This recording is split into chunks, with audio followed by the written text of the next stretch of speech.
কেন সেদিন মুক্তিযুদ্ধের সর্বাধিনায়ক পাকিস্তানি আর্মির আত্মসমর্পণ অনুষ্ঠানে থাকতে পারলেন না? কেন তাকে পদে পদে অপমানিত করা হয়েছে? কেন তার স্বীকৃতি নেই? কেন যিনি স্বাধীনতার ঘোষণা দিয়েছিলেন জিয়াউর রহমান সাহেব, তার স্বীকৃতি নেই? তারা সকলের অবদানকে ম্লান করে, আমি আগেই বলেছি, একটা পরিবারের সম্পদে পরিণত করেছিল বাংলাদেশের স্বাধীনতাকে। মুক্তিযুদ্ধের চেতনার নামে তারা জাতিকে শোষণ করেছে, ধোঁকা দিয়েছে, জাতির উপর জুলুম করেছে, জাতির অধিকার কেড়ে নিয়েছে, জাতিকে দাসে পরিণত করেছে। বাংলাদেশ জামায়াত ইসলামী ঢাকা মহানগরী দক্ষিণ শাখা কর্তৃক আয়োজিত প্রিয় বাংলাদেশের ৫৪তম স্বাধীনতা দিবসের প্রাক্কালে বিজয় মিছিল পূর্ব এই সমাবেশের সম্মানিত সভাপতি, মহানগরী দক্ষিণের সম্মানিত আমির, কেন্দ্রীয় নির্বাহী পরিষদের অন্যতম সদস্য জননেতা জনাব নুরুল ইসলাম বুলবুল, মঞ্চে বসা বাংলাদেশ জামাত ইসলামীর অন্যতম নির্বাহী পরিষদ সদস্য বিশিষ্ট আলেমে দ্বীন জনাব AHM আব্দুল হালিম, মঞ্চে বসা মহানগরীর সম্মানিত নেতৃবৃন্দ, আমার সামনে উপস্থিত বাংলাদেশের লাল সবুজ পতাকা মাথায় নিয়ে আজকে যারা হাজির হয়েছেন, প্রিয় জনগণ, আমি আপনাদের সকলকে বিজয় দিবসের শুভেচ্ছা জানাচ্ছি।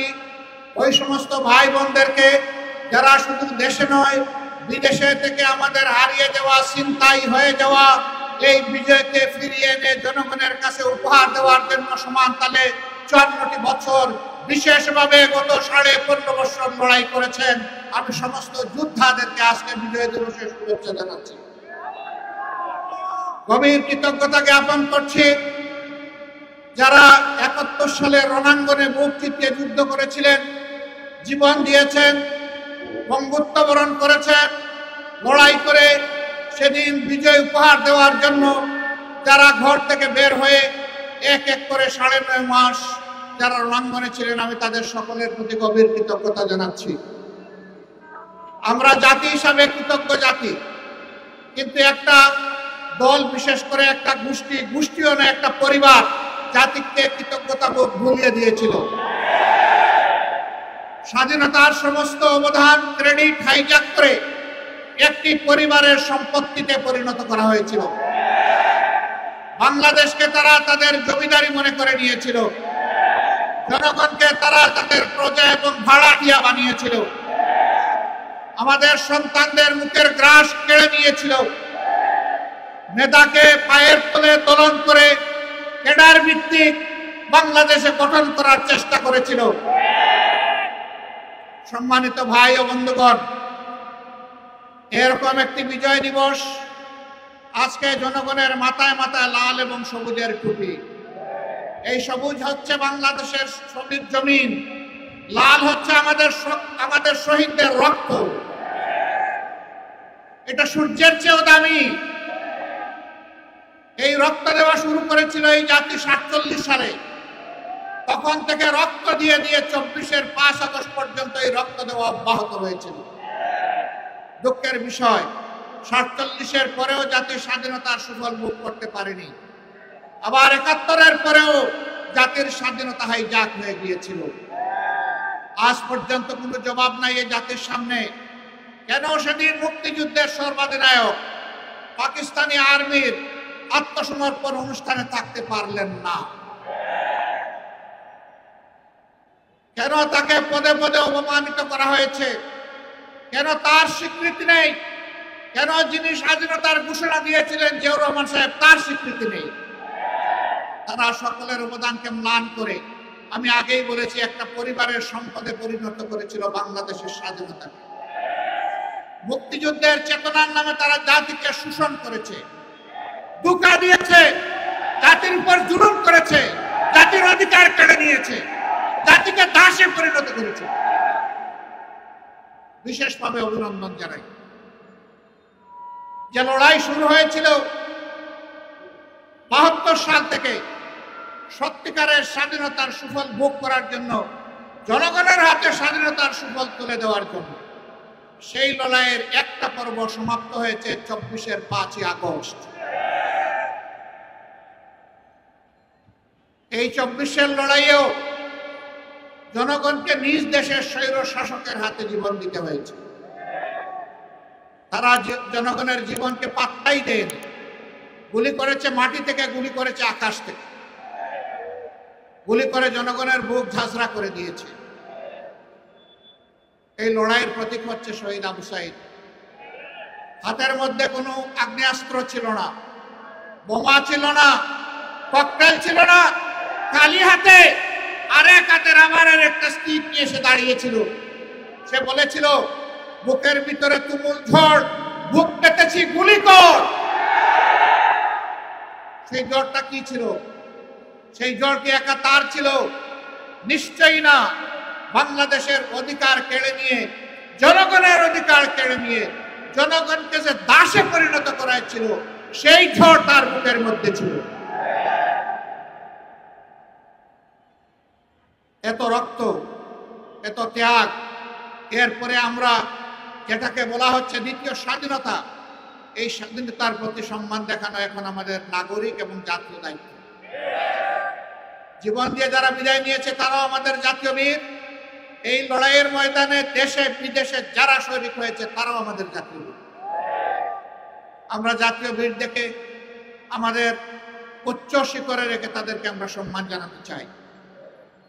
জাতীয় বীরদের এই অবদান কোনো ব্যক্তি, কোনো পরিবার, কোনো গোষ্ঠী, কোনো দলের লাল লোলক দৃষ্টির সামনে এটা যেন হারিয়ে না যায়। বাংলাদেশের জনগণকে পাহারা দিতে হবে। আপনারা পাহারা দিতে পারবেন?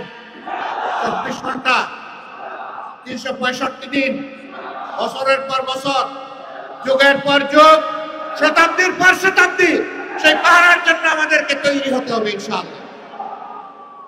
আজকের এই র্যালি থেকে আমরা জানিয়ে দিতে চাই, বারবার বুকে রক্ত দিয়ে যে জাতির স্বাধীনতা আনতে পারে, সেই জাতির সন্তানেরা আর এই স্বাধীনতা কাউকে আর ছিনতাই করতে দেবে না ইনশাআল্লাহ। আমরা সবাইকে ধৈর্যের সাথে বাংলাদেশ গঠনে অবদান রাখার জন্য অনুরোধ জানাবো। কাউকে যেন কোনো অস্থিরতা পেয়ে না বসে। আমরা পরিষ্কার বলে দিয়েছি, 15.5 বছরে কিছু আবর্জনা, কিছু জঞ্জাল তৈরি হয়েছে। সেই জঞ্জাল পরিষ্কার করতে হবে। নির্বাচনের সুষ্ঠু পরিবেশ নিশ্চিত করতে হবে। জনগণের ভোটার তালিকা শুদ্ধ এবং সুষ্ঠু করতে হবে। দেশের জনগণের করতে হবে, বিদেশে আমাদের প্রবাসীরা যারা আছে তাদেরও এই তালিকায় অন্তর্ভুক্ত করে আগামী নির্বাচন হবে ইনশাআল্লাহ। আমরা একজন নাগরিক ভোটার তালিকা থেকে বাদ পড়ুক, আমরা এটা চাই না। এর জন্য যা করা দরকার সরকারকে তাই করতে হবে। যে উদ্যোগ নেওয়া প্রয়োজন নির্বাচন কমিশনকে সেই উদ্যোগ নিতে হবে। এই উদ্যোগে আমরা কোনো ব্যতিক্রম, কোনো শিথিলতা আমরা বরদাস্ত করব না। ঘরে ঘরে জনগণে এই তালিকাকে নিশ্চিত করতে হবে। যারা চুরি করে ভুয়া ভোটার হয়েছে, একাধিক জায়গায় ভোটার হয়েছে, তাদেরকে এখান থেকে পাক সাফ করে ফেলতে হবে। যারা ধোঁকা দিয়ে একাধিক জায়গায় ভোটার হয়েছে, ওরা আদৌ ভোটারের যোগ্য কিনা সেই সিদ্ধান্ত নিতে হবে। সম্মানিত দেশবাসী, আজকে কথা বলার দিন নয়, আজকে আল্লাহ তাআলার শুকরিয়া আদায় করার। এই পল্টনেই আজ থেকে কয়েক বছর আগে, 2 দশকের অধিক সময় আগে আল্লাহর কিছু বান্দাকে বড় নির্মমভাবে হত্যা করা হয়েছিল। এইরকম সময়ে, আজকে যে রকম সময়ে কথা বলছি, এইরকম সময়ে স্পষ্ট দিবালুকে 28 অক্টোবর 2006 সাল, নিশ্চয়ই জাতির স্মৃতি থেকে এটা হারিয়ে যায়নি। সেই দিন বাংলাদেশ পথ হারিয়েছিল। আবার এই বাংলাদেশের পথ খুঁজে পেতে আরো অনেক রক্ত দিতে হয়েছে। কি অপরাধ ছিল আমাদের সেই বন্ধুদের, ভাইদের? তাদের কোনো অপরাধের কথা আজ পর্যন্ত কেউ বলতে পারলো না। নিরপরাধ এই মানুষগুলোকে পিটিয়ে শুধু হত্যাই করা হলো না, তাদের নিতর দহর উপর উঠে তারা লাফালাফি, নাচানাচি করেছে। এরা কি মানুষ না পশু? না, এরা পশু নয়। আল্লাহ তাআলার ভাষায় এরা পশুর চাইতে নিকৃষ্ট। কালানাম বালহুম আদাল্ল। আল্লাহ প্রথমে বলছেন বিবেক দিয়েছি, বিবেক অনুযায়ী কাজ করে নাই। আল্লাহ বলছেন এরা পশু। আবার আল্লাহ বলতেছেন আমি পশুকে বিবেক দেই না, এদেরকে বিবেক দিয়েছিলাম, এরা পশুর মতো কাজ করেছে, অতএব এরা পশু নয়, তার চাইতেও নিকৃষ্ট। একজন আক্রাসী মাফিয়া মাদারের নির্দেশে সেদিন লগি বইটা নিয়ে তার গুন্ডারা রাস্তায় নেমেছিল, তারাই তার নির্দেশে হত্যা করেছিল। এই মজলুম পরিবারগুলো সেদিন বিচার চেয়েছিল, আদালতে বিচার দায়েরও হয়েছিল, কিন্তু ক্ষমতার গরমে সেই বিচার তারা খেয়ে ফেলেছে। আমরা কথা দিচ্ছি এই বিচার আবার ফিরিয়ে আনা হবে ইনশাআল্লাহ, বাংলার জমিনে আবার তাদের বিচার হবে ইনশাআল্লাহ। এর পরবর্তী পর্যায়ে শাহবাগীদের দাবিতে যাদেরকে হত্যা করা হয়েছে, খুন করা হয়েছে, তাদেরও বিচার আবার ফিরিয়ে আনা হবে ইনশাআল্লাহ। আর যে সমস্ত শাহবাগীরা সেদিন বাংলাদেশকে চ্যালেঞ্জ করে পাল্টা সরকার গঠন করেছিল, জনগণ তাদেরও বিচার চায়। বাহ, এক দেশে দুই সরকার, এক সরকার বসে আছে পার্লামেন্টে, আরেক সরকার বসে আছে শাহবাগে। পার্লামেন্টের সরকারের কথায় জাতীয় পতাকা উঠে না, নামে না। শাহবাগের সরকারের, ভুয়া সরকারের কথায় পতাকা উঠে আর নামে। সেদিন আমরা দেখি একবার নয়, দুবার নয়, একদিন নয়, দুদিন নয়, এক সপ্তাহ নয়, 2 সপ্তাহ নয়, মাসের পর মাস রাষ্ট্রীয় পৃষ্ঠপোষকতায় সেই সন্ত্রাস চালিয়ে দেওয়া হয়েছে। বাংলাদেশ তুমি সাক্ষী, বিশ্ব তুমি সাক্ষী, আমরা অন্যায়ের কাছে মাথা নত করিনি, আমরা অন্যায়ের কাছে মাথা নত করবো না ইনশাআল্লাহ। আমরা প্রিয় দেশের স্বাধীনতা, সার্বভৌমত্ব কোনো আগ্রাসী, কোনো হেজিমনিস্টদের কাছে আমরা বিক্রি করবো না, করতে দিব না ইনশাআল্লাহ। যারা বিক্রি করেছিল আজকে তারা পালিয়ে গিয়ে ওখানেই আশ্রয় নিয়েছে। তারা এদেশকে নিজের দেশ মনে করতো না, কারণ এদেশে তাদের বাচ্চা কাচ্চা বসবাস করতো না। তাদের বাচ্চা কাচ্চাকে নীরবে অন্য দেশে পাঠিয়ে দিয়ে এই দেশকে তারা সন্ত্রাস কবলিত করে ত্রাসের মাধ্যমে এই দেশকে তারা শোষণ করেছিল। তারা মূলত প্রতিশোধ নিতে এসেছিল। আপনারা জানেন কিসের প্রতিশোধ? আমি জিজ্ঞেস করি, সেদিন আপনার পিতাকে কারা হত্যা করেছে? যারা 71-এর রণাঙ্গনে ভোট জিতিয়ে যুদ্ধ করেছিল, তাদের হাতে আপনার পিতাকে নিহত হতে হতো। আপনারাই জবাব দিয়েছেন, এর জন্য দায়ী কারা? কারা সেদিন ব্যাংক লুটেরা ছিল? কারা সেদিন নব্য সৃষ্টি হওয়া বাংলাদেশকে তলাবিহীন জুড়িতে পরিণত করেছিল? কাদের নেতা বলেছিল?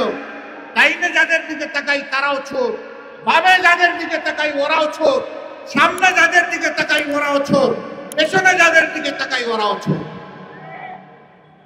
কাদের নেতা বলেছিলেন? কাদেরকে বলেছিলেন উদ্দেশ্য করে? সেই জবাব আজকে তাদেরকে খুঁজতে হবে। কাজেই প্রতিশোধ জনগণের উপর নয়, প্রতিশোধ নেন আপনাদের অপকর্ম সংগঠনকারীদের উপর। আশ্চর্য বিষয়, তারা বাংলাদেশটাকে টুকরা টুকরা করে, বিভক্ত করে, হানাহানি, হিংসার রাজত্ব কায়েম করে পালিয়ে গিয়ে এখনো বাংলাদেশকে তারা স্থির থাকতে দেন না। তারা মাঝে মধ্যে ফোনা তুলে ফুসফাস করার চেষ্টা করেন। যেই জাতি আপনাদেরকে উচিত শিক্ষা দিয়ে তাড়াতে পেরেছে, সেই জাতি আপনাদের ফোনাও একদম গুঁড়া করে দিতে পারে। এটা মনে রাখবেন। এই দেশে যোদ্ধা 2 লাখ 4 লাখ নয়, এই দেশে যোদ্ধা মিনিমাম 10 কোটি। এই 10 কোটি যোদ্ধার 20 কোটি হাত সদা প্রস্তুত যে কোনো ষড়যন্ত্র রুখে দেওয়ার জন্য। আমরা আল্লাহ তাআলার সাহায্য চাই, আমরা যেন অন্যায় এবং অসত্যের বিরুদ্ধে আপোষহীন লড়াই করতে পারি। প্রিয় দেশবাসী, আসুন আমরা আরেকবার অঙ্গীকার করি আজকের এই বিজয় দিবসে আমরা অবশ্যই দেশকে ভালোবাসবো। আমরা কারো তাবেদার বানাতে এই দেশকে দেব না, এবং কেউ তাবেদারি করতে আসলে তাকে আমরা ছাড় দেব না। এই অঙ্গীকারে আজকের এই বিজয় দিবস উদযাপিত হোক। আরেকবার আপনাদেরকে শুভেচ্ছা, বিজয় দিবসের মোবারকবাদ জানিয়ে দেশে প্রবাসে নিবাসে যারা আছেন সকলের প্রতি কৃতজ্ঞতা জানিয়ে আপনাদের সুস্বাস্থ্য কামনা করে প্রিয় বাংলাদেশ আল্লাহ তাআলা কিয়ামত পর্যন্ত দীর্ঘজীবী করুন সেই দোয়া করে বিদায় নিচ্ছি। আসসালামু আলাইকুম ওয়া রাহমাতুল্লাহি ওয়া বারাকাতুহু।